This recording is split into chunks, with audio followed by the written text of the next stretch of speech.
How to win money playing daily fantasy on DraftKings. Here we go. First and foremost, you're going to want to hit this filter button when you're looking at contests and see what type of tournament or cash game you want to play. I like the tournaments because they have the top prize. That's really fun to think about, but honestly, they're much more difficult to win consistent money than cash games. So look at that if you want to start with just doubling your money when you win, but tournaments are where you can see the crazy 100x payouts. The next thing you're going to want to look at is the entry limit. I would recommend doing single entry, 2 to 3 entry, or 5 entry max. If you play in any of these ones where it's like 20 entry, like this one here, or 150, people are using optimizers and simulators, and they're jamming in 150 lineups against the 1 to 5 that you're handling. Odds are you're gonna lose in these situations. So I wouldn't recommend starting with a 150 max unless you're gonna use an optimizer and or simulator. Another good thing to look at is like the total prize pool or the field size.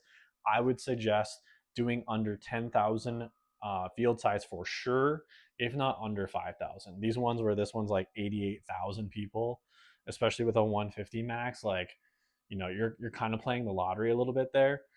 Whereas like under 5,000, like there's a decent chance, if you have a really strong lineup, that you're going to be making some good money.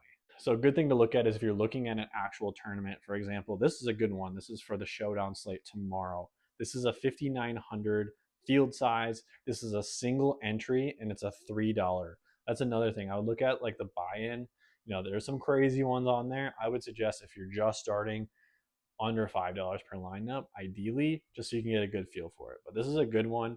It looks like 1,500 of the 5,900 entries are getting paid out. So what is that? Like a fourth of the lineups. I think it's a good look at like the 20 to 25% of lineups being paid out if you're doing a tournament, whereas cash games are like a 50-50. Next, let's talk about the actual lineup building, right? So the really important thing to do is stacking. So you look, I got Caleb here and Roma Dunze. Now Roma Dunze, if you look, he has 39% ownership in this field, but Caleb only has 13%.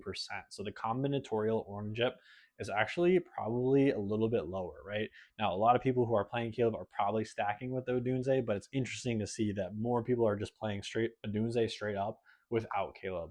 So this is a good way to diversify, and it allows you to play some more of the chalk, right? Jordan Mason was like uber chalk last week, but when you have a little bit more diverse lineup combinations, you can play some of the more chalky plays and still be unique. Here's the rest of the team here. The other thing you would want to look at doing is a bring back, right? So I played 2 guys from the Bears. I'm going to want to play 1 Cowboy. The tight end position is the easiest because usually the cheapest. So if there's not like a smash, bring back player, if you will, go with the tight end. That's a good place to go. So that way you still, if we're assuming that this game is going to be a shootout, there's probably going to need to be some points on both sides, right? So play someone as a bring back. Another good thing you can do from a correlation standpoint, which I didn't do on this lineup, but would have made even more money if I did it, is like, for example, Jordan Mason. If I think Jordan Mason's going to be good, it probably means that they're going to be up a lot, right? So then the defense would be good. So I play the Commanders defense here that doesn't line up with Mason, but if I would have done that, I probably would have won twice as much money as I did because the Vikings defense obviously killed it.